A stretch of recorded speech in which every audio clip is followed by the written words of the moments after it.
কি রান্না করছো আজকে? দেশি হাঁসের মাংস। দেশি হাঁস নয়, মায়ের হাতে হাঁসের মাংস। দেশি হাঁস, হ্যাঁ, তবে এটা হ্যাঁ দেশি হাঁস। এই যে হাঁসটা দেশি। উনুন হলে ভালো হয়, হ্যাঁ উনুনে করলে তারপর সব সময় জানতে লাগে। আমাদের আজকে অনেক দেরি হয়ে গেছে।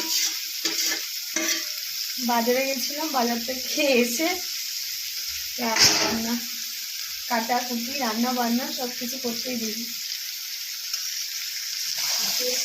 উনুন নিয়ে গেলে তারপরে দিতে হবে। এখানে